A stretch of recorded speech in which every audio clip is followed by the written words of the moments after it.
कि इनके वालिद ने सोना दिया था कि इसको बेचकर पैसा ला दो। इन्होंने एक अंगूठी रख ली, लालच आ गया दिल के अंदर, बाकी का दे दिया। अब ये दिल कहते हैं बड़ा परेशान है और पता नहीं कितने साल पहले की बात है। अगर भाइयों को बताएं वो कहेंगे तुम चोर निकली। तो अब इसका इजाला क्या किया जाए? देखें, ये ना देखें, आप मैदान माशर की ज़िल्लत देखें। अगर आप यहाँ को फ़र्ज़ कर लें कि अपनी इज़्ज़त बचा भी लेती हैं तो मैदान माशर में बहुत मसला होगा।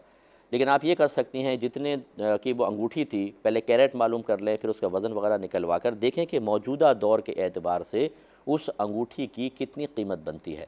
तो वालिद साहिब का जब इंतकाल हुआ उस वक्त जो आपके भाई बहन ज़िंदा थे, अगर वालदा ज़िंदा थी तो इस अंगूठी में उनका भी हिस्सा होगा।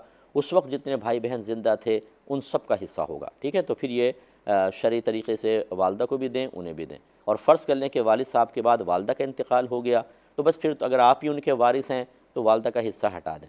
लेकिन अगर कोई भाई बहन वालिद साहब के बाद इंतकाल कर गया तो पहले उसका हिस्सा आप निकालेंगे, फिर देखेंगे अगर वो भाई इंतकाल कर गया मसलन उसके बीवी बच्चे हैं तो ये उनका हक़ बनेगा। अगर बहन का इंतकाल हो गया था लेकिन वालिद साहब के बाद, तो फिर उनके शौहर और उनके बच्चों का भी हिस्सा बनेगा। तो ये एक पेचीदा सूरत ज़रूर है, लेकिन ऐसा है। और अल्लाह की बारगाह में तौबा कर लें और फ़ौरन से पेशतर इस मामले को करें। और बाकी मैं तमाम लोगों से गुजारिश करता हूँ, खुदारा ज़रा जो ऐसी वीडियोज़ आपको यूट्यूब पे नज़र आएँ जो स्पेस से मुताल्लिक़ हैं उनको ज़रा देखें, ताकि आपको पता चले कि अल्लाह तबारक व तआला की सल्तनत बहुत बड़ी है। उसके सारे ख़ज़ाने उसके दस्ते क़ुदरत में हैं। कायनात अल्लाह तबारक व तआला के ख़ज़ानों से भरी पड़ी है। तो उस ज़ात से वाबस्तगी इख्तियार करें। वो चाहे तो आप पे ख़ज़ानों के दरवाज़े खोल दें।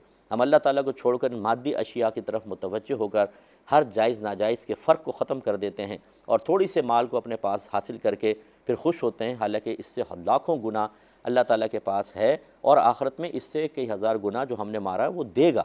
लेकिन हम बस हराम खाने के चक्कर में और इस तरह की हरकतें करते हैं। अगर कोई बहुत बड़ी चीज़ भी आपने मार ली, कितने अरसे खा लेंगे?